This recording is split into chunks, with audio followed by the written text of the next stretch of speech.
Good day and welcome to the Volkswagen AG live audio webcast conference call. Today's conference is being recorded, and at this time I'd like to turn the conference over to Helen Beckermann. Please go ahead, ma'am. Thank you. Ladies and gentlemen, we would like to welcome you to the Volkswagen conference call for investors and analysts on the results of the period January to September, based on our interim report and our press release from this morning. For today's conference, I am delighted once again to have Herbert Diess with us, our CEO, to have Arno Antlitz with us, our CFO, to have Christian Dahlheim, our Director of Group Sales with us, and for the first time today to welcome Murat Aksel, who is our Head of Group Purchasing. As usual, you will find the webcast on the internet side from us, and following the presentations, we look forward to taking Q&A from you. We'll kick in and start off with Herbert for a few opening words. Hello everybody. In our last quarterly call in July, we said that we would see the biggest impact of the semiconductor crisis in the third quarter. And indeed, in addition to structural effects, the one-time events from the first half significantly burdened supplies. On top came COVID-related shutdowns at semiconductor processing plants, the back-end plants in Malaysia. This all slowed down the strong recovery that we had seen in the first 6 months of the year. We reacted by allocating, at least to a certain extent, chips to higher margin models in order to mitigate the significant decline in deliveries across all passenger car brands. We raised prices and continued our cost-cutting efforts. And we also saw some positive effects. Our financial services division posted a record EBIT, mainly driven by higher prices for used cars. So against the backdrop of the strong first half and the countermeasures in Q3, all in all, we recorded a 20% increase in sales for the first 9 months to 187 billion euros. Our operating profit before special items stood at 14 billion euros, leading to an operating margin of 7.6%. As a result, we confirmed our margin guidance of between 6 and 7.5% for the year. We also achieved some important milestones in implementing our new auto strategy that we unveiled in July. We generated BEV record sales in Q3, which have doubled year on year. The MEB ramp-up is accelerating, especially in China. The planned acquisition of Europcar to build a leading mobility platform is progressing well and according to plan. In the first 9 months, the group delivered a total of 7 million vehicles to customers worldwide, a plus of around 7%. For all brand groups, year-to-date deliveries are still up the previous year, thanks to a very strong first half. The volume brand group increases deliveries by 3.8%. At the premium and sport groups, deliveries rose more than 13% respectively, and the truck and bus division raised deliveries by 53%. Looking only at Q3, all passenger car brands took a serious hit due to the semiconductor supply shortage. Particularly affected were the volume brands, which with their lower margin products depend more on high volumes to drive earnings growth. As a result, Volkswagen passenger cars, Skoda, Seat and Volkswagen commercial vehicles posted negative EBIT in Q3. These results underscore once again the need for further productivity and fixed cost improvements in the volume group in order to remain competitive. Premium and sport were also affected by the semiconductor shortage, but were able to post robust results with an EBIT of 3.9 billion euros for Audi, 275 million euros for Bentley and 3.4 billion euros for Porsche in the first 9 months. Trucks and bus was also quite resilient with an EBIT of 453 million euros for the first 9 months. Financial services, as mentioned, posted a record EBIT of 1.5 billion euros. The regions have been affected to different degrees by the semiconductor shortage. Year to date, we gained market share particularly in North America and in Europe. In South America and Asia Pacific, the situation is more challenging. In Q3 alone, we lost some 600,000 vehicles that could not be delivered to customers compared to the second quarter. Thereof, 265,000 in Western Europe and 150,000 in China were clearly linked to the chip crisis. Customer demand is high. We have more than 1 million vehicles in our order bank in Western Europe alone, thereof 180,000 BEV. China was particularly hit by the lack of MQB chips from Japan, but here again, it's important to stress that decreasing deliveries are clearly a supply, not a demand issue. In the south, we will add Audi to the SAIC joint venture and will start a model offensive, particularly with highly attractive SUVs. Globally, we now expect deliveries to customers on prior year level compared with our earlier forecast, where we expected deliveries to be noticeably above prior year. Worldwide BEV deliveries more than doubled to 122,000 units in Q3. Volkswagen ID.4 and ID.3 models are our most popular BEVs. ID.3 already with more than 150,000 orders. Every second was a new customer for the Volkswagen brand. The Audi e-tron and the Skoda Enyaq are also in high demand with order backlogs of above 30,000 each in Western Europe. And the Porsche Taycan has an order backlog of around 10,000. BEV share of total deliveries rose to more than 6% in Q3, particularly in China. BEV sales accelerated significantly in Q3 with 29,000 BEVs delivered just in one quarter compared with 18,300 in the first half. BEV run rate speeding up from month to month with more than 10,000 IDs in September. Our ID city showrooms have more in-store visits, more orders and a higher conversion rate than traditional sales channels. Currently, we have over 60 ID city showrooms in China. By the end of the year, we will expand our physical ID distribution network to around 170. We are still striving to meet our target of delivering 80,000 vehicles from the ID model family this year, depending on the availability of semiconductors. In Europe, we have a market share of about 26% in BEV deliveries and are thus clear market leader. In the US, our market share in the BEV market is about 8%, putting us in the number 2 position. Our BEV market share is significantly higher than in the overall market. We also see continuously strong demand for PHEVs. Deliveries year-to-date doubled to 246,000 units. For our goal to deliver up to 1 million electrified models in 2021, BEV and PHEV, customer demand is clearly there.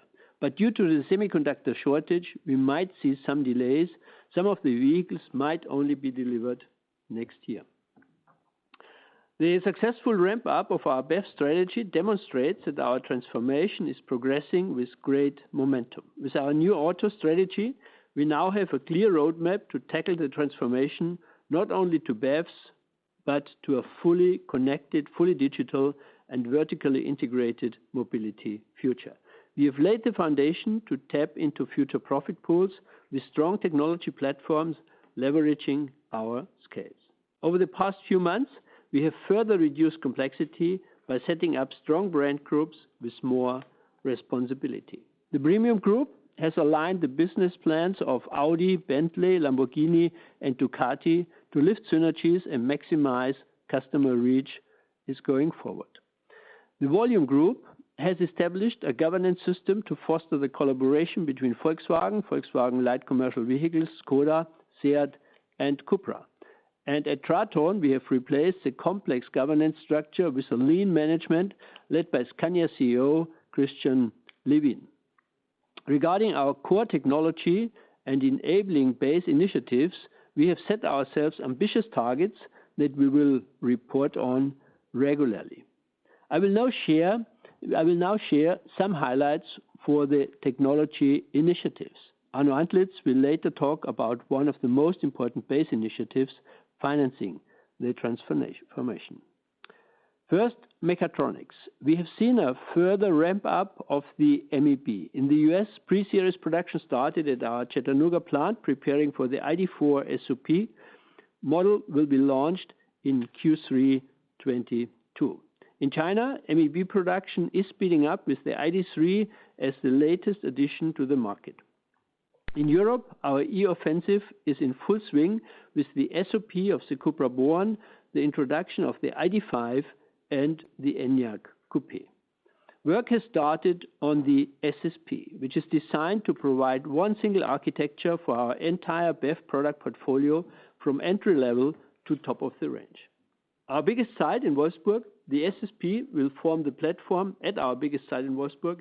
The SSP will form the platform for Trinity, our lighthouse BEV project, which will transfer the technology to the volume sector. Trinity also provides a historic chance to revolutionize the site and prepare Wolfsburg for the competition with Grünheide, including much faster R&D processes, much higher productivity in production, leaner and more agile management structures.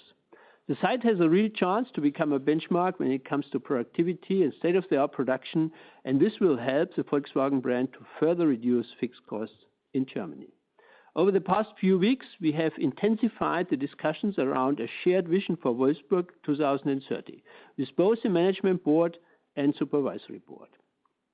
The increased competitive pressure have underscored the necessity to include this joint vision in our next planning round. Therefore, we agreed yesterday to move the submission of our 5-year investment plans to the supervisory board to December 9, giving us a few more weeks to agree on a shared vision and roadmap for the transformation. Second, software. We have successfully rolled out over-the-air updates for all ID customers. ID Software 2.3 offers new functions and optimizes existing ones. From now on, there will be a new customer experience every 12 weeks. This transition has been very smooth. Third, battery and charging.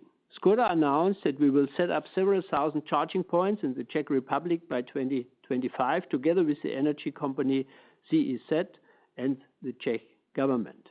Volkswagen Group China is building battery system factory in Anhui. It will deliver over 150,000 battery systems a year for MEB models. SOP is scheduled for the second half of 2023. E.ON and Volkswagen have launched fast chargers with storage battery. Two electric vehicles can be charged simultaneously with up to 150 kilowatts, plug and play, no civil engineering work required. Fourth, mobility and services. The planned acquisition of Europcar to build a leading mobility platform is progressing well and according to plan. The proposed tender offer for the shares of Europcar Mobility Group has been filed with the French regulator AMF in September. We expect clearance of the offer document by the AMF and the start of the tender period in Q4. It is expected that the necessary merger control clearances will be received by early next year. A closing of the transaction could then take place in the first quarter of 2022. Argo AI started tests of its self-driving system with ID. Buzz AD prototypes in Munich. Germany, now with one of the most progressive legislations for autonomous driving in the world. Volkswagen brand launched Auto-Abo subscription models with ID.3 and ID.4, thus picking up the pace of its business model 2.0. So, as you can see, we are managing the semiconductor shortage and are rigorously working on protecting short-term margins. At the same time, we are not losing sight of the transformation of the company. We are committed to implementing new auto. And with that, let me hand over to Arno. Herbert, thank you very much. Yeah, and ladies and gentlemen, warm welcome from my side as well. As Herbert said, we are looking back on a challenging quarter. In Q3, the semiconductor shortage hit the whole automotive and supplier industry at its hardest. Also, our financial results were not spared from a significant impact.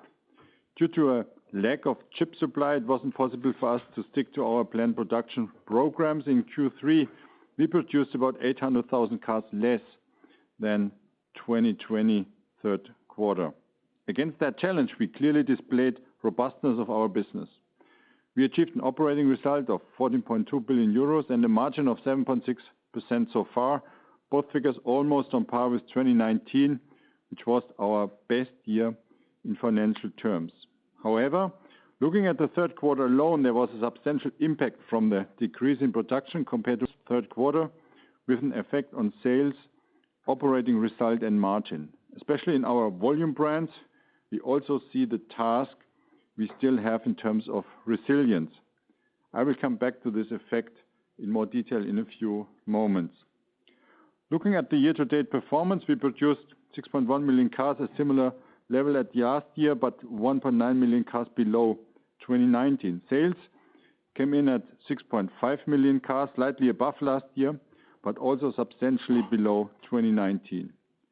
Despite this drop in sales, our sales revenue came in at around 187 billion euros, on par with 2019. Here we see the impact of a shift to higher priced and higher margin vehicles and the result of a very strong used car business, which is driving our sales revenue but not included in the sales figures. Cumulated operating profit before special items came in at 14.2 billion euros, significantly above last year and only a notch below 2019. This corresponds to an operating margin of 7.6%. We reported an automotive net cash flow of 7.2 billion euros for the cumulative period and a clean net cash flow of 12.4 billion euros. Whilst the premium and luxury brands performed robustly, the volume group delivered negative results in Q3 and a significant weaker cash flow. The reported net cash flow in Q3 slipped into the red at minus 3 billion euro. This was mainly driven by two factors: the consequence of the chip shortage on operating cash and the completion of the Navistar deal, which had the biggest impact on the reported net cash flow. The payment of the acquisition price of 3.1 billion euro netted against the cash balance taken over from Navistar of 0.5 billion euro resulted in an overall negative cash flow impact of minus 2.6 billion euro. Net liquidity came in at 25.6 billion euro, slightly below the end of last year. However, this was a significant decrease of over 9 billion euro versus H1, mainly driven by the negative impact of the Navistar consolidation of around 6 billion euro in total. I already mentioned the minus 2.6 billion euro effect on our cash flow. Another impact was minus 3.3 billion euro related to the financial debt taken over as part of this transaction. In addition, we paid out the dividend to VOW shareholders of 2.4 billion euro. All in all, we still strive for a robust full-year net liquidity of around 20.5 billion euro, including M&A activities. Since Q3 was a quarter far from normal, let's have a closer look into the third quarter on group level. We produced about 800,000 vehicles less than 2020 and about 1 million vehicles less versus 2019. Since we are still selling a certain amount of vehicles from stock, we proportionally lost less vehicle sales than production. We saw a shift to higher margin cars, optimized our pricing position, and reduced our sales and marketing costs. These positive effects were partially offset by the very low production volume and the corresponding fixed cost effect. Although we made progress on this topic, the absolute amount of fixed costs was allocated to significantly less cars produced, leading to a significant burden on our margin. At the end of the day, we achieved a face-saving 4.9% margin before special items in Q3, significantly below our strategic target, but in light of the shortage of the chips, the best we could achieve. Even though the visibility of the situation still remains difficult to forecast, we see the start of stabilization of the chip supply and expect improvement of our key financials in Q4. Coming to the performance of our divisions, within the automotive division, passenger cars delivered 9.7 billion euro operative result before special items, driven by the strong performance of the premium and luxury brands. This was still a solid 7.5% operating margin. Commercial vehicles came in at 0.5 billion euro. This result was burdened by substantial restructuring costs at MAN of 0.7 billion euro and the purchase price allocation amortization of around 150 million related to the Navistar acquisition. We expect the payback of these restructuring measures to bring positive effects in the following months. Financial Services division doubled its results and contributed a very strong 4.0 billion euro, benefiting especially from high used car demand, very good residual values, and low risk costs. Moving to our passenger car EBIT bridge, the strong result before special items of 9.7 billion euro for the passenger car business was driven by substantial positive volume price mix effect of 10 billion euro, with premium being the key driver. The block exchange rates and derivatives came in at a positive 2.4 billion euro versus last year. That was mainly driven by the fair value valuation of commodity derivatives of 1.9 billion euro. Product costs deteriorated by minus 0.4 billion euro, and we expect larger headwinds in the remainder of the year, for example, in relation to steel and magnesium. The position fixed costs and others had a significant negative effect of 3.2 billion euro versus 2020. Overhead costs were only slightly higher by 0.1 billion euro. Development costs were higher by 0.7 billion euro due to our continued BEV ramp-up and significant software investment into CARIAD. The third driver relates to a one-off effect of minus 0.9 billion euro compared to last year. After special items, the result came in at 9.5 billion euro.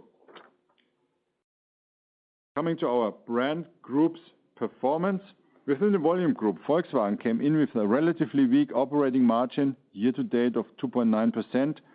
Within that result, Q3 isolated was negative with minus 1.2%. This was mainly driven by a significant loss in production due to a lower availability of chips, but it also highlights a structural weakness in terms of resilience in the Volkswagen brand. The same holds true for SEAT or Volkswagen commercial vehicles. Clearly more needs to be done to improve the stability and resilience to achieve a competitive break-even point, both on brand, on group level, in taking fixed costs, further fixed cost reduction and productivity measures. In relation to the Volkswagen brand, on the positive side, we expect North America and South America to achieve a consolidated break-even this year, despite semiconductors. And in relation to the full year, we now see a guidance for the brand of up to 3% as realistic. Skoda was also significantly negatively impacted by the chip issue. The operating margin in Q3 was negative at minus 2.4%. Due to the very solid first half of the year, the operating margin after 9 months came in at 6.8%. Within the premium group, Audi was also hit by the undersupply of chips and has lost a decent amount of sales in its core regions, Western Europe, US and China. Year-to-date, the margin is at 9.6%. The margin of the third quarter was 7%, also lower than previous quarters. Bentley maintains its rock-solid margin performance with an operating margin of 14.1%. Within that, Q3 was very impressive at 15.5% operating margin. Even Porsche was impacted by the chip shortage, however not as much as Audi or the volume brands. The operating margin year-to-date is still 16%. In Q3, the margin was lower than the previous quarter at 11.9%. Looking at commercial vehicle business in more detail, get a mixed picture. Scania delivered an operating margin year-to-date of 10.7%. MAN delivered a margin year-to-date of a negative minus 3.5%, but this was mainly driven by restructuring costs of 0.7 billion euro. Looking at our Chinese joint ventures, after 9 months, the proportional operative profit came in at around 2 billion euro, significantly below 2020. Chip shortage caused significant effects here. As we expect an improvement supply situation, Q4 should come in higher than Q3 in euro terms. The VW Group China premium brands continued to perform better than volume. This leads to a higher proportion operating profit from the northern JV, FAW VW versus the south. We strive to catch up as much as we can, but due to the loss of volume, we now expect the proportionate operating result to be below the last year. Now, looking at our full year guidance, following a strong H1, Q3 has been very challenging due to the chip shortage. Nevertheless, we have managed COVID and the semiconductor restrictions reasonably well so far. We now expect full year deliveries to be on prior year level and revenue to be noticeably higher than last year. The customer demand for our excellent product is high. The order bank is filled. The combination of strong H1, a weaker third quarter combined with an expected catch-up in production and sales in Q4 still gives us enough confidence to strive for the upper end of our margin guidance of 6 to 7.5%. Due to the hard hit from semiconductors in Q3, we are now striving for a level of around 15 billion euro for clean net cash flow. Moving on to our focus on product transformation and looking at our BEV ramp-up. Our BEV volume continued to ramp up significantly. We delivered nearly 300,000 BEV year to date, of which 170,000 were produced on the MEB platform. Demand for BEV is very high, and we are still striving for a BEV share between 5 and 6% in 2021 with minimal tactical spending. Focus on China. We know that there are critics about our BEV development in this region so far. However, we saw a substantial improvement in the run rate of the ID family in Q3, and the rollout of our new different retail formats is well underway, as Herbert already mentioned. Financing the transformation, we launched several programs. Looking at our fixed cost program, we managed to continue our progress and decrease this cost base by around 8% versus 2019, basically on par with H1, and we are absolutely committed to continue this disciplined approach. The sharpened focus will continue into Q4 as well as 2022 and 2023 and beyond. To safeguard our future, we have very ambitious transformation plans. For that reason, we have guided R&D of around 7% for the full year 2021. While this is still above our strategic target of 6%, it's a necessary reflection of the execution of our best strategy and of building up our software competence. Year to date, R&D came in at 7.5%, still above our 2021 target of 7%. However, in terms of CapEx, we showed industry discipline benchmark.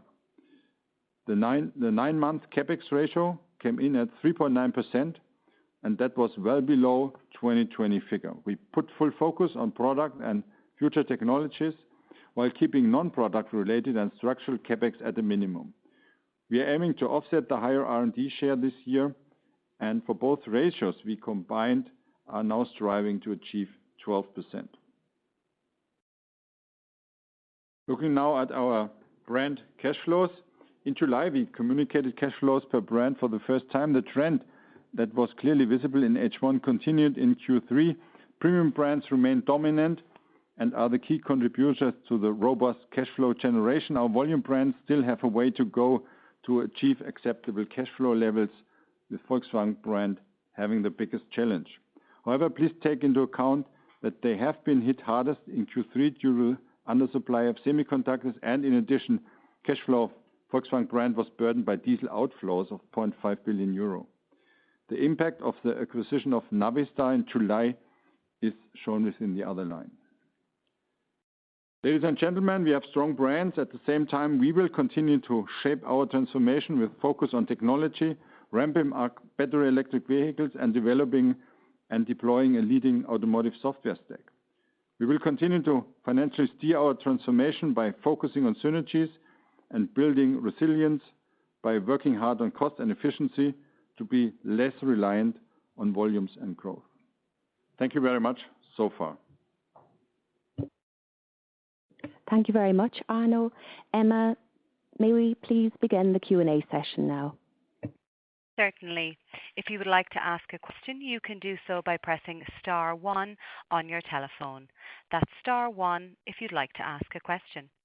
We will now take our first question from George Galliers from Goldman Sachs. Please go ahead. The line is open. Thank you, and thank you for taking my questions. I had two questions really around software and autonomous driving. The first one is with respect to the first autonomous vehicle, the ID. Buzz. Is it correct that the autonomous systems on this vehicle are largely leveraged from Argo AI? And to the extent Argo AI goes public in the next 12 to 18 months, would Volkswagen be happy to see its ownership diluted in any potential transaction, or would you maybe see an opportunity to increase your position and influence there? And the second one, with respect to software more broadly, your commitment to software is very clear, and I would argue very exciting.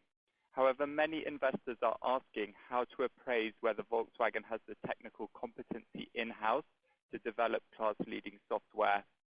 What assurances, other than the scale of investment, can you give that Volkswagen will be leaders in software? And are there any near-term milestones that investors can evaluate?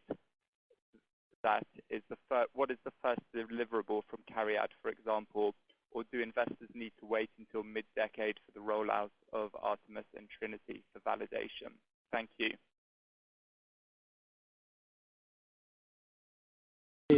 Okay, George. ID. Buzz, yes, you're right. ID. Buzz AI is driven by Argo technology. The first prototypes are now hitting German roads, where we will, let's say, test the fleet, starting in Munich, later in Hamburg, and over the next years, we will come into operations.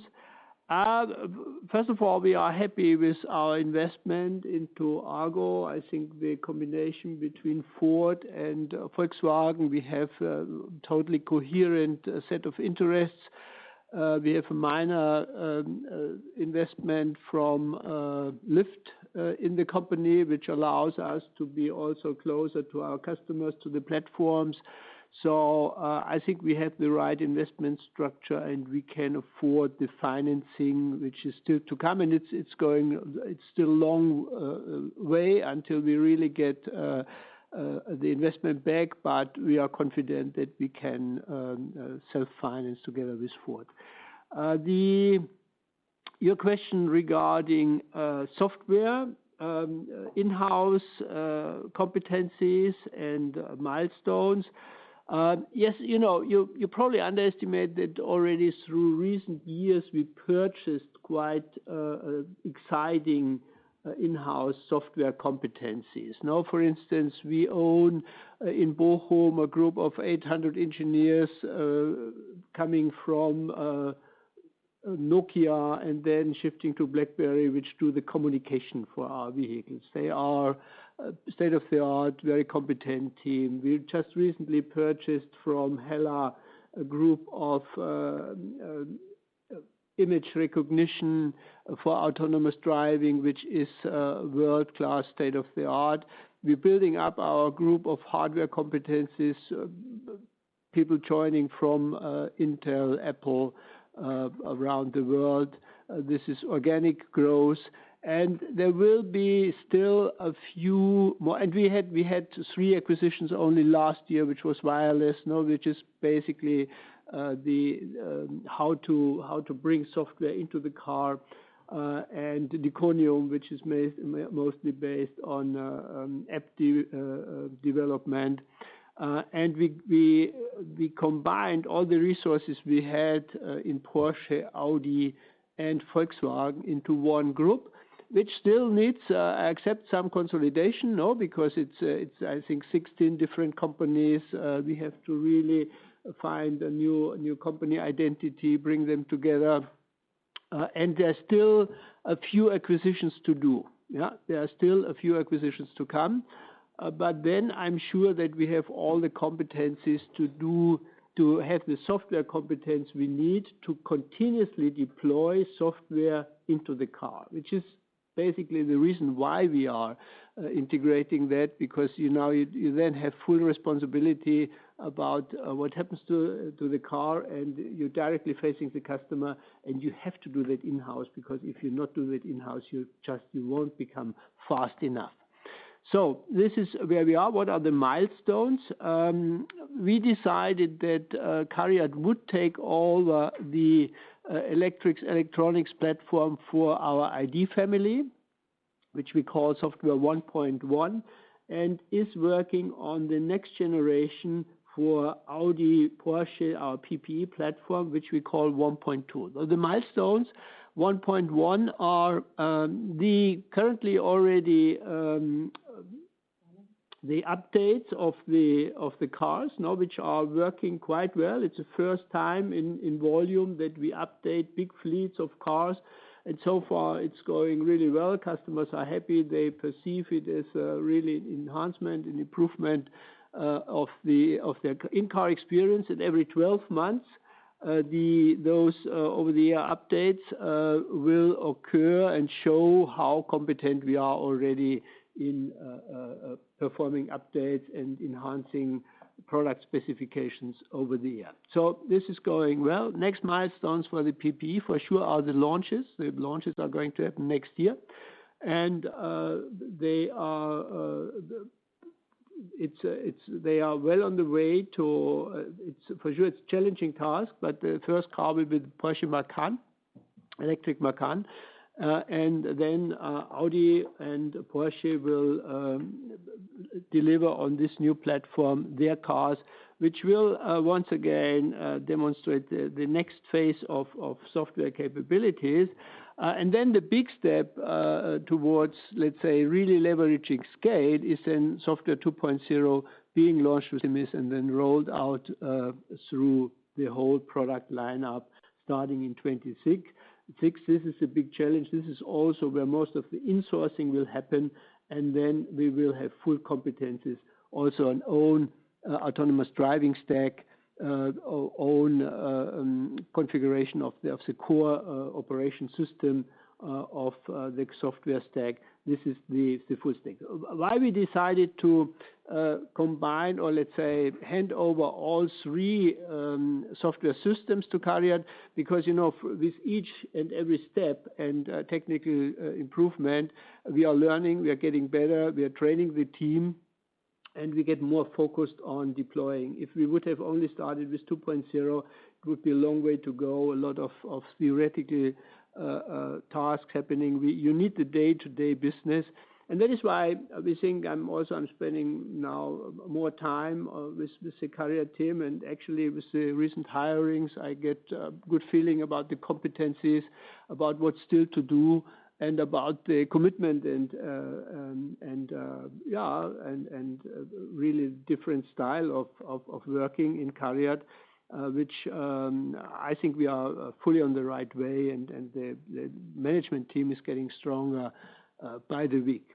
So this is it's probably a bit lengthy answer to your question, but should be okay. George. Thank you very much. Thank you very much. Thank you, Herbert. Thanks, George. Maybe Emma now, if we can take the next person in the line, please. Certainly. We will now take our next question from Patrick Hummel from UBS. Please go ahead. Yeah, thank you. It's Patrick from UBS. Good afternoon, everybody.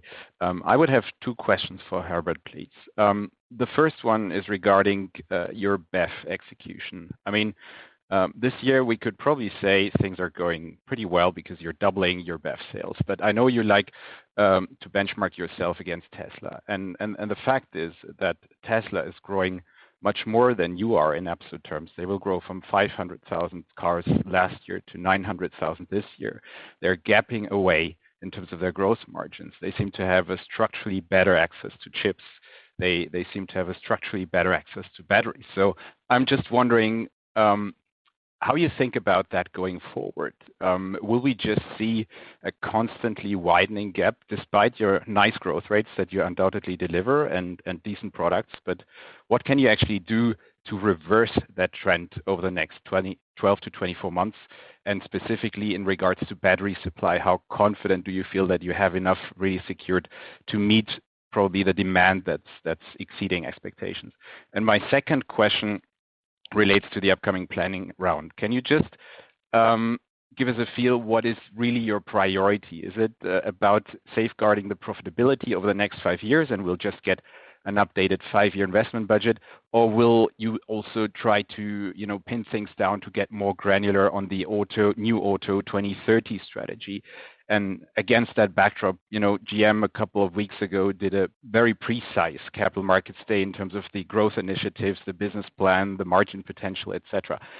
While your new auto strategy for the time being is relatively vague. So will we, with that upcoming planning round, get a little bit more granularity how you really think about your business model 10 years from now? Thank you.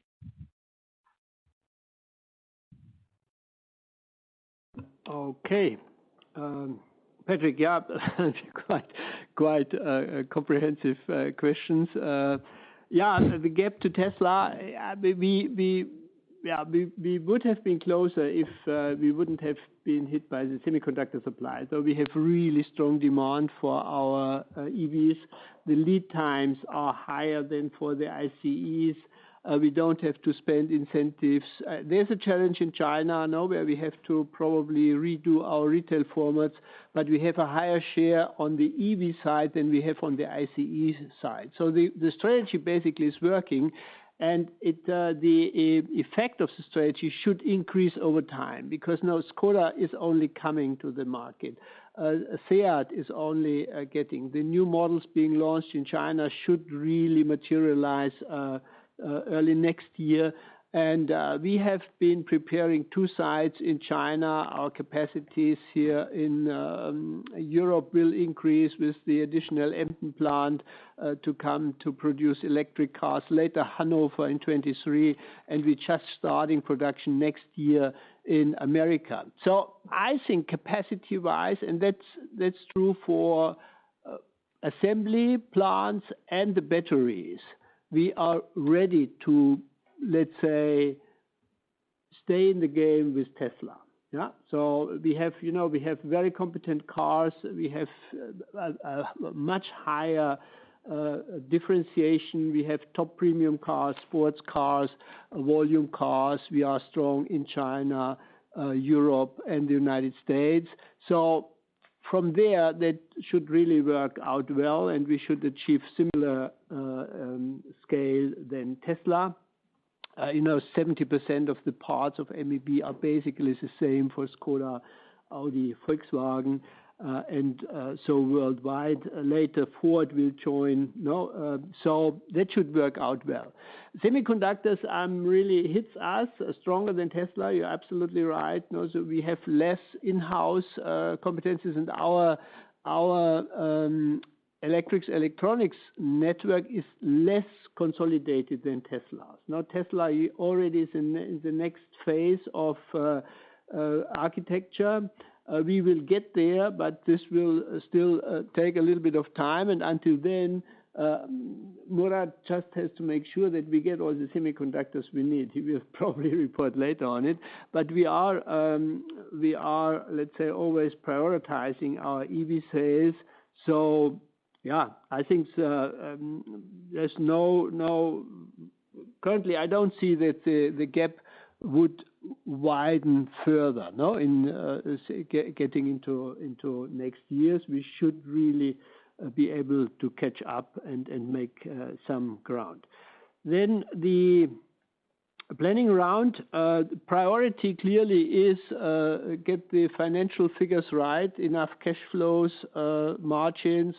We're strongly optimizing our R&D and also our investment budgets.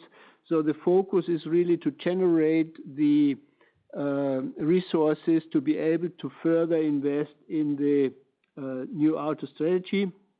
You will see more, let's say, a more detailed disclosure of where we're going to invest, in which steps, how much, in the different platforms, I would say early next year. Early next year, we should be ready to talk more in detail about batteries, about the next steps in software and the SSP platform. So and then we are going also to talk more about the new profit pools and revenue pools step by step. So we will elaborate on the strategy.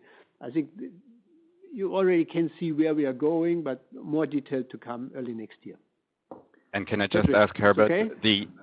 Can I just ask, thank you for that. Can I just ask regarding the battery supply part of my first question, is there any bottleneck you would potentially see in terms of your growth next year? Because it seems things are starting to get really tight. No, we don't see. I hand over probably to Murat. Yeah. Patrick, this is Murad, responsible for purchasing. So the leading shortage also next year will be semiconductors and not batteries, or not battery systems or cells. Understood. Thank you very much.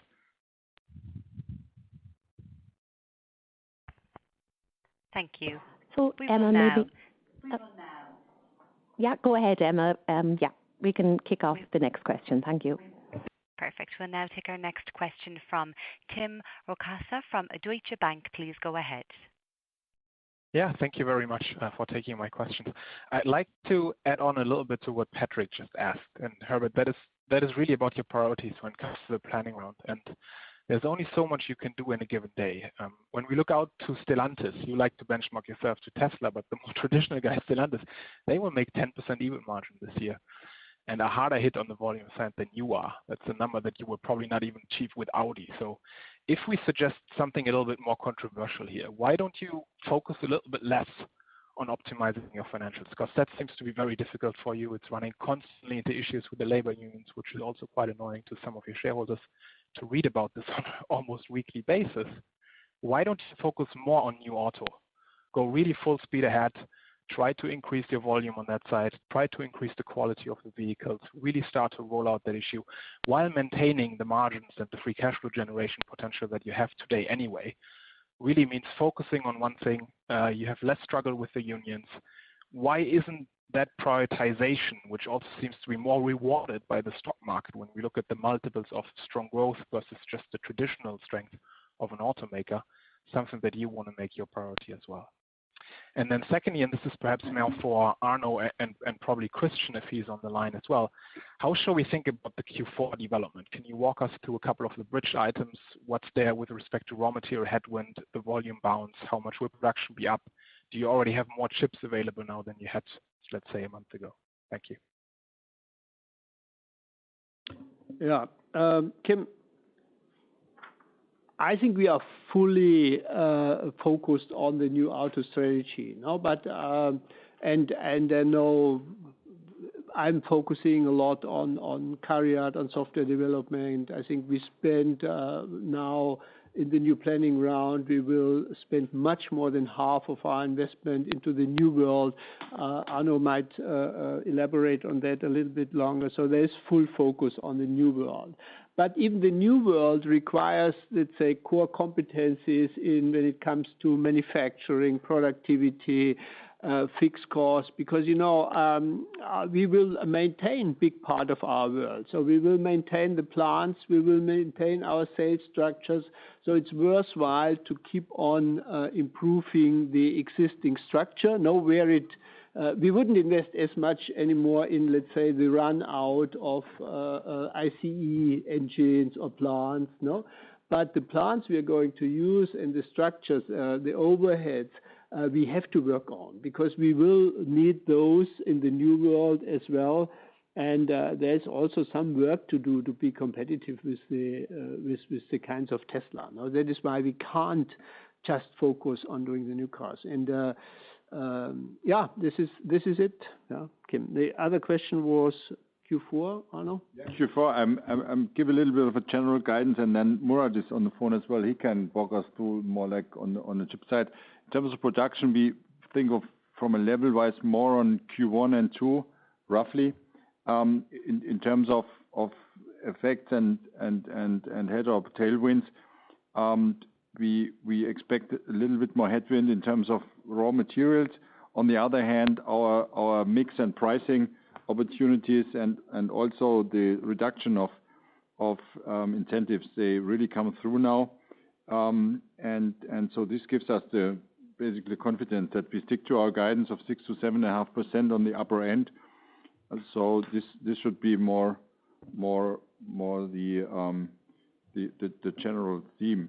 Fixed cost work you have seen so far, we are very well underway. In terms of CapEx and R&D, we guided for 12%, with R&D due to the upfront investment into CARIAD slightly higher, but we do very well on CapEx. I mean, we spent so far almost or only 4% in CapEx, which is significantly below 20 and 19. So that should also gives a little bit room on the differentiation side. So all in all, we are quite confident that we can achieve the margin to keep in a margin guidance of 6 to 7.5% with the upper end. I would hand over to Murat. Can a little bit more elaborate on the production side and supply side? Thank you, Arno. Tim and ladies and gentlemen, as you all know, on top to the structural shortage we have between supply and demand on the semiconductors on all industries, there were 3 events which mentioned also by Herbert, which caused the really low production in Q3. 2 of them happened in the February-March timeframe, which was the winter storm and the fire in Japan at a supplier. As this happened in the front-end process, I mean, the process takes a couple of months. It hit us in the third quarter, and on top to this, also the Delta variant of COVID in Southeast Asia, where a lot of back-end processes happen, hit also in the third quarter. This led to a very low production in the Volkswagen Group overall. Since 3 weeks, since we moved into the fourth quarter, we do week over week already an improvement. We are forecasting that we will achieve until the end of this quarter the level which we had in Q1 and Q2, where we had only in parentheses obviously the structural shortage. And if there's no additional event coming, we believe that over 22 we will keep this run rate in the first month, and over time we will produce probably even 5% more than we had in the Q1 and Q2 of this year. But this is a improvement month over month. We do see this already, but again, the shortfall, the structural shortfall will be with us almost through all 22. Thank you very much. Okay. We'll pass over to. Let me ask for a quick addition, Christian, yeah. on the volumes. I think as Arno has already mentioned, we expect to be better than Q3, while not as good as Q1 and Q2 if you take the delivery numbers. Again, the full pricing effects and technical effects that Arno and Antles have mentioned will of course then be fully baked in the Q4 deliveries. Great, thank you, Christian. May we take the next caller, please? We will now take our next question from Stefan Rittmann from Societe Generale. Please go ahead. Your line is open. Good afternoon, gentlemen. Looking at your BEV progression, you've obviously mentioned the number of vehicles you've lost in the third quarter because of the semiconductor shortage. Could you make some more specific figure for what you think that 122,000 might have been if you'd had a more normalized supply of semiconductors? Secondly, looking at China, the model that Volkswagen has had has been obviously for a long time selling very successful European models in China. But I think the reaction to the ID family has been a bit slower than you anticipated. You mentioned some changes to the retail strategy you're planning there. Do you think there's fundamentally any difference in consumer perception and tastes for models in China that is different from that may be impacting the reception of the ID family in China? And third, you mentioned about the extension of Audi to the Southern Joint Venture, the SAIC, and making SUVs there. Could you give us some idea about which SUVs you're planning to make there under the Audi brand? Thank you.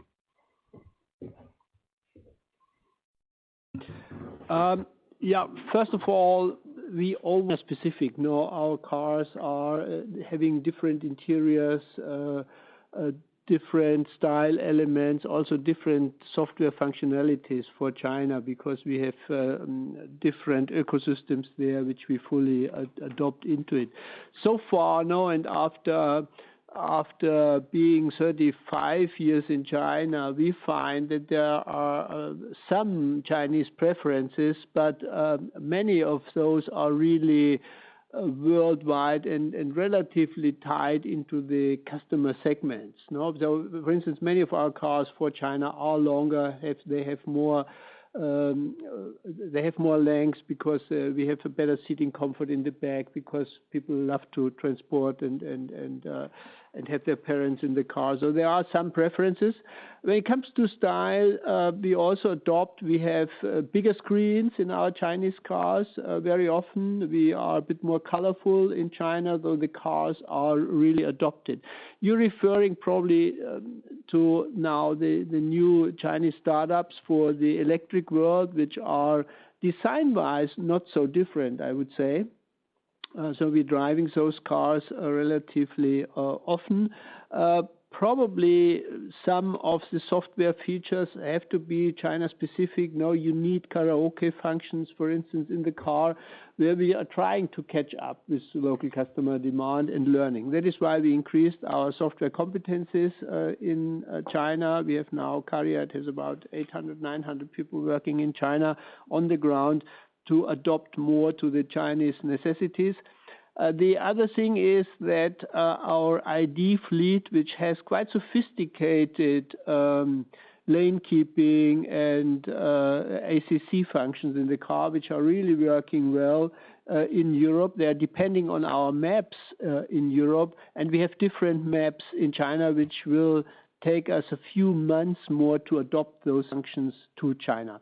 So this should be specific, but we think we have all the ingredients and all the knowledge to really satisfy the Chinese customer demand. You know, if we look into the new car buyers and ID buyers, yes, they are younger. It's a different generation to come. They are probably less biased towards Western brands. Yeah, they're more open to Chinese brands. This is for us for sure a challenge. No, we are a well-established Chinese brand for over 35 years, so we have to reinvent ourselves, which is why we need new retail formats, a new sales force, new sales people there, and we are adopting. We think we can do it. You know, as we are adopting and as we are learning, sales are really picking up. The models are the Chinese models are always co-designed with our Chinese joint venture partners. So we have strong Chinese teams coming to Germany when it comes to platform design and also the interior designs. So I think we are listening to the markets, but I agree we have to probably do even more. Yeah. But there's no structural handicap we are having. And the volume?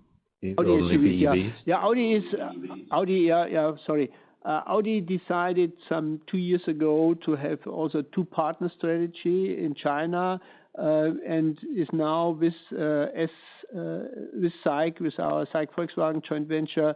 They are launching 4 new cars, which is a set of cars which is not doubling up the offerings in the north. It's really different cars, partially on Volkswagen platforms, partially on Audi platforms. I think it's an attractive set of cars, and they are testing out new retail formats. So this will be complementary and should increase our volumes and also profit pools in China. Audi is doing really well. We had a fantastic 2020 and 21, and Audi is really strongly recovering, and we think that an even wider product portfolio can really work in the south. It's SUVs based on 2 SUVs based on Volkswagen platforms, and I think it's a coupe sedan based on an Audi platform there, and an electric car based on a Volkswagen platform. So you can imagine how the cars are looking. One is B size, one is A size from the SUVs, and the electric car is an A size SUV. So it's 3 SUVs, 1 coupe sedan, I would call it. And the sequential development of your BEVs? Yeah.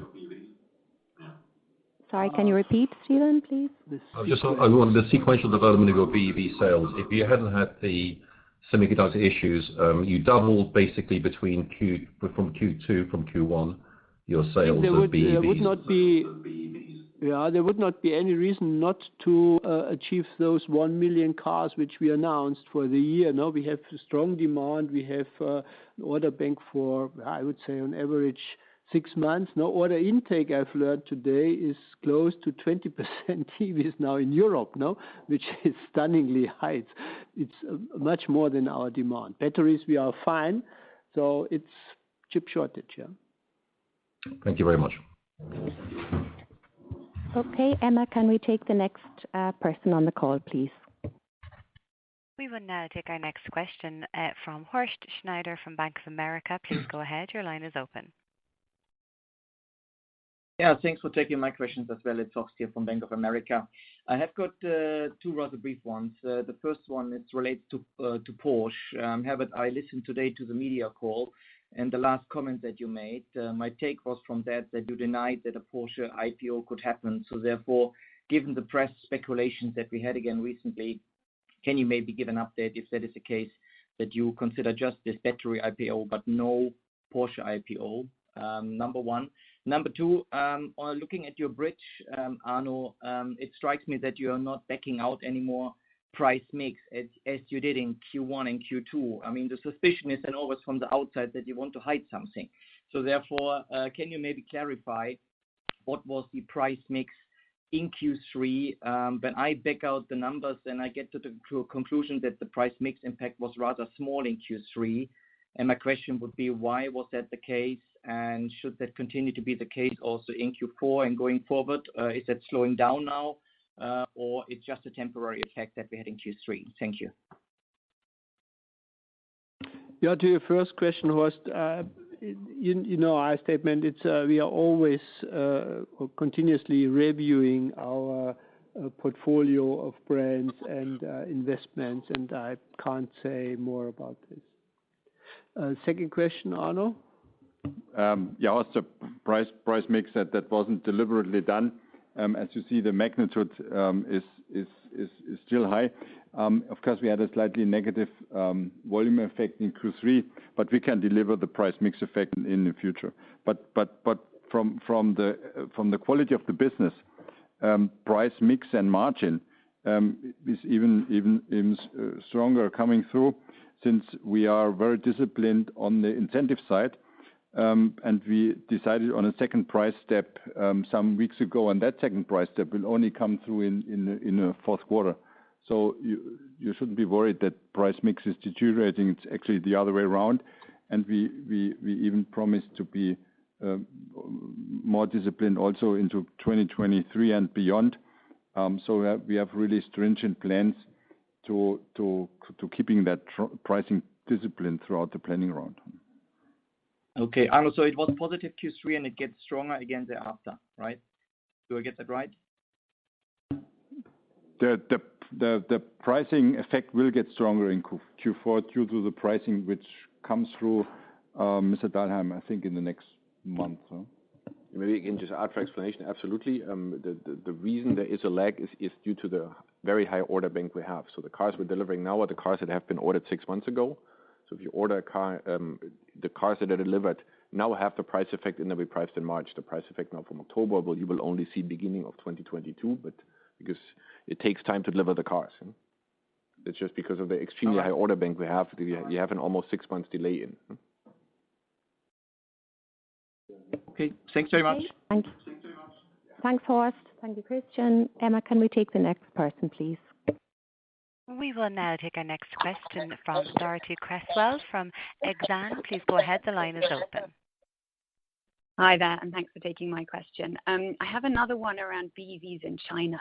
I wondered whether you could elaborate a bit on how you're finding the pricing environment for BEVs in the Chinese mass market, and also whether you've had to adjust any of your own pricing in response. And then I have another question just around magnesium and aluminium.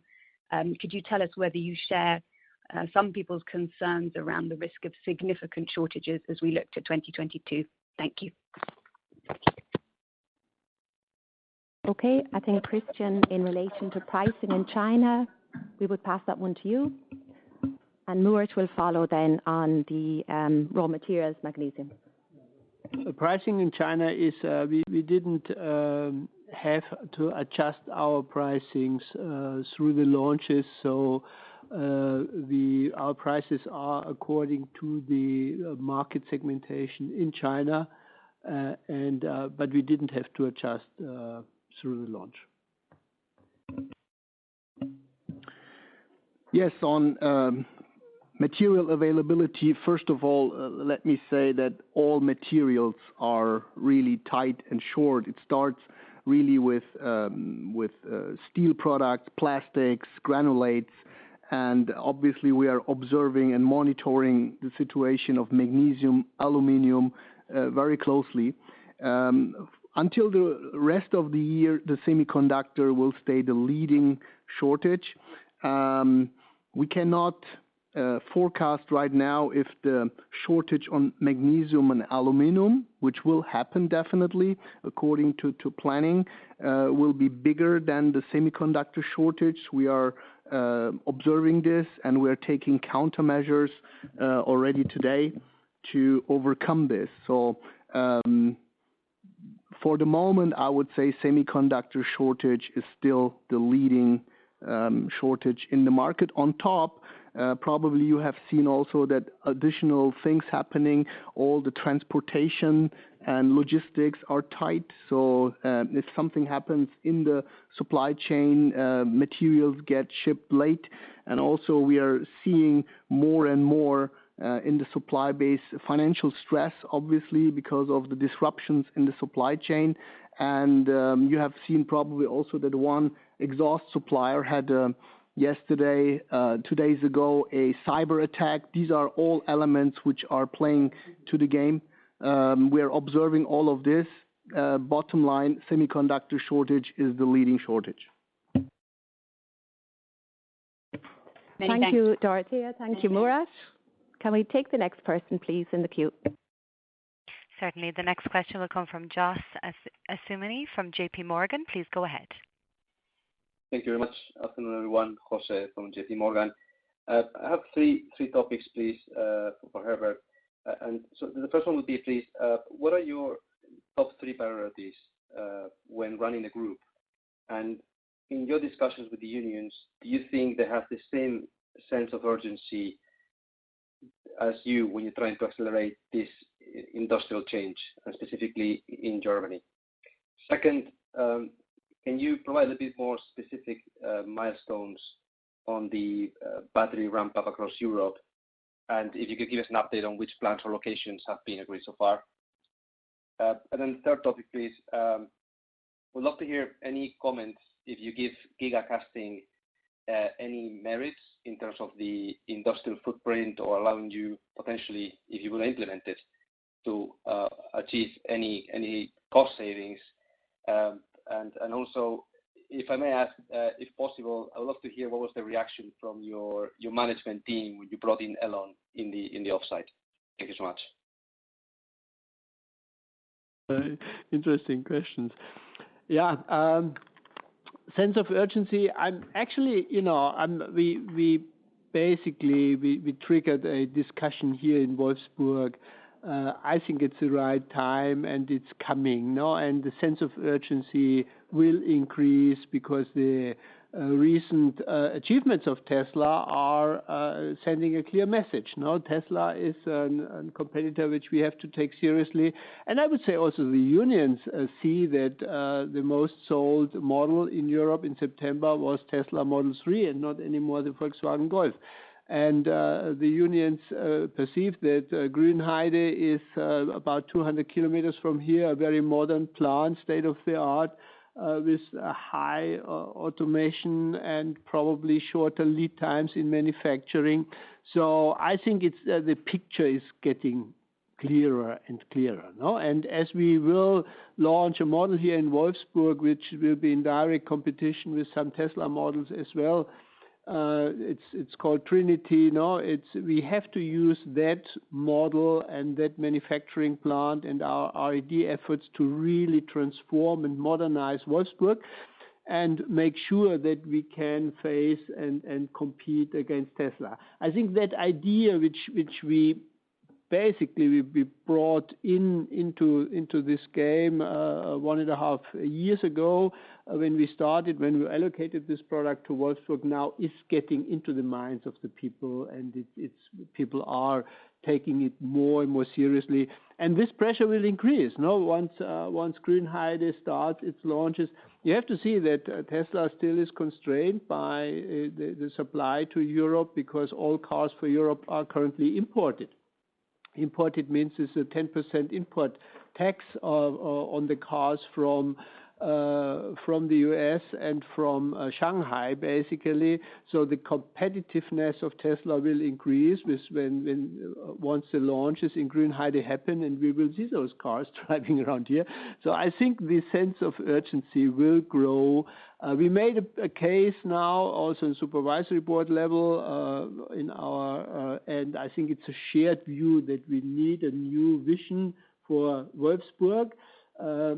Converting Wolfsburg in a competitive side, which can sustain competition against a very modern Grünheide site. And there are already quite good ideas. Ralf Brandstätter is working on how to not only refurbish, but I would say rebuild the plant. We already decided to do a new R&D center to stream up our R&D facilities, and we are working to streamline our overheads here in Wolfsburg.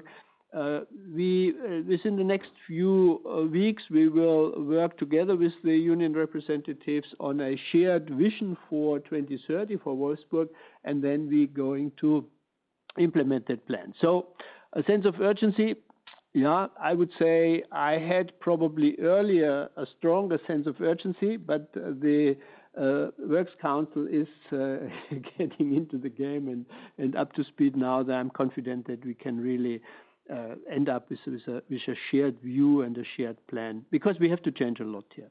Giga casting, yes, we are considering now in this new architecture a big casting plants. We have some facilities. Most of our casting facilities are in Kassel, so not too far away from here. Whether we would integrate really giga presses in the plants, it's not yet decided. The cost advantage is some. No, if you would do an entirely new plant and supply chain, you might consider. If you have established supply chains, it's probably not as much as an advantage as it probably looks on paper. So we are considering decision not yet made. Elon had a nice appearance in our meeting in Alpbach. It depends. Some people said it was very interesting, because Elon is always interesting to talk to, and the hidden messages between the lines. And for me, it's always fascinating to talk to him. Some people may have perceived it as too detailed, as Elon is very vertical in all details. But I think everyone took the message that Tesla is very focused, very vertical, very thought through, very aggressive, very fast. And I think we took it serious. No, we took competition serious from there.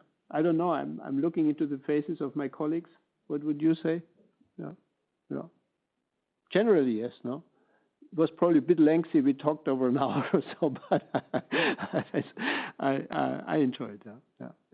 Okay. That was excellent, Herbert. Thank you very much. Thank you. Thanks, Herbert. Thanks, Jose. If we could then take the next person, and if I could request you to stick to one question. We still have 4 people in the line. It might get a bit difficult with the time management. Thank you. Thank you. We will now take our next question from Henning Cosman from HSBC. Please go ahead. Hi, good afternoon. Thank you. I'll just ask one question about free cash flow, then maybe to Arno.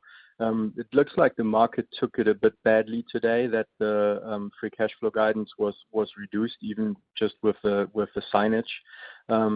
I'm kind of wondering whether that was really necessary. If you could sort of talk us through the working capital effects that you're expecting in the fourth quarter, and with a cash flow performance of 12.4 after 9 months, isn't that actually quite easy to achieve and exceed the 15 billion? Could you just share what your concerns are, why you found it necessary to make the change in the signage? Thank you. No, that's a very good point. I mean, let's start with the overall figure. 15 billion, about 15 billion free cash flow is still, from our point of view, is a really significant number.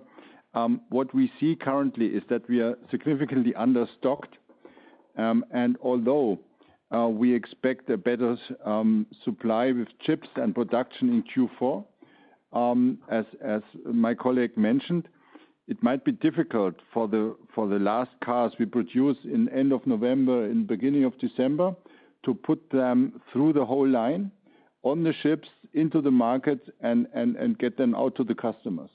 So it's basically not an operative topic or in terms of performance that led us to that reduction. It's more like that we really see the topic that in that whole supply chain, it might be that we end up with a little bit more stock, but not more stock due to we won't like to be stock, but rather stock that is on transport. So, and this is a burden on the working capital, and this is a major effect that led us to that revised figure. Does it make sense? So basically implying a fairly large negative working capital effect in Q4, right? Yeah. And there's also a technical effect on the free cash flow, which is Navistar, but I was talking clean cash flow. Yeah. Thank you very much. Thank you. We will now take our next question from Philippe Houchois from Jefferies. Please go ahead. Your line is open. Yes, good afternoon, and thank you for having me. I've got a couple of questions for Arno, if possible. Just if you can clarify, Arno, what you told us at the beginning about the net cash position at the end of the year. I heard 20, but I think it's more like 25. And the other question is more technical, but if I look at your balance sheet today on the industrial side only, there is a negative liability of 7 billion, which used to be a positive number.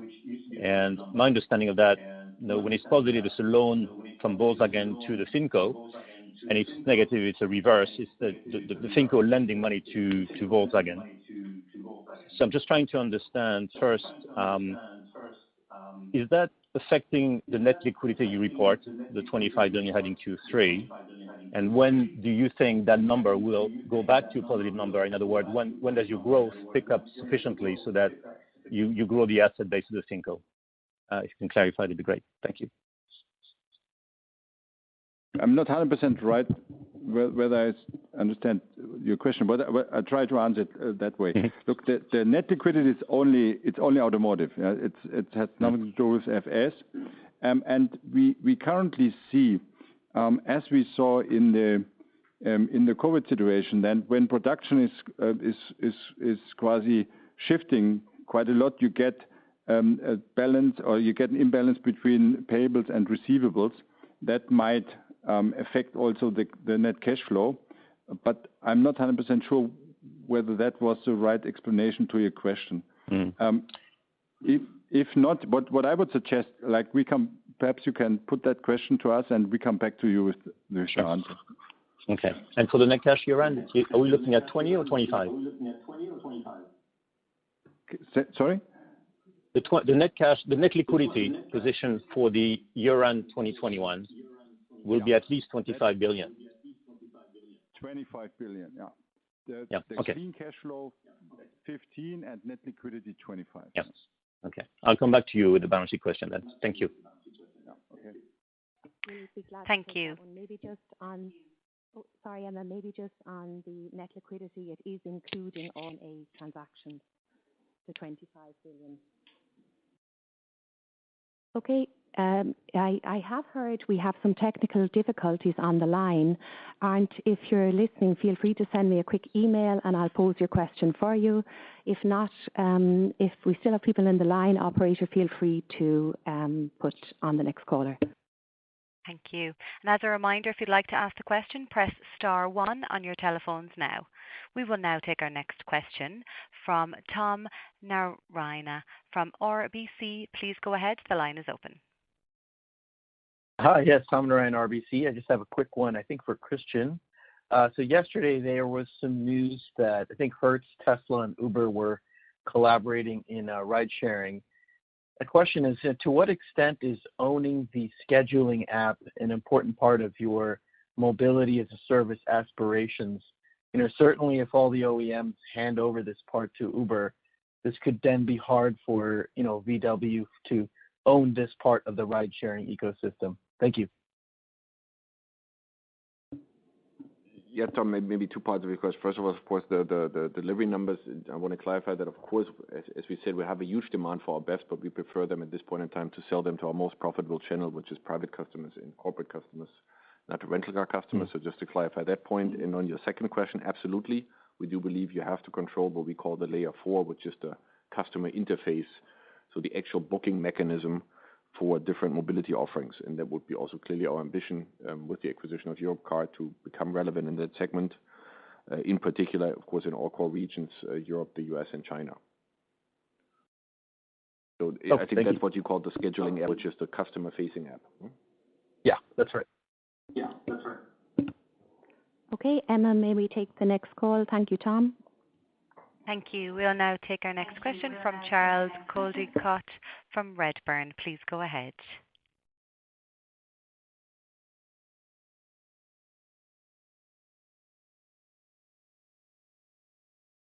Please go ahead, Charles from Redburn. Your line is now open.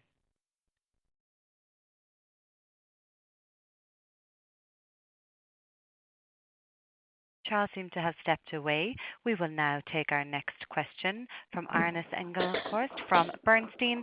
Please go ahead. Your line is open. Yes. Hi, everyone. It's Arndt Engelhorst, Bernstein. Just maybe a final question for Dr. Diess.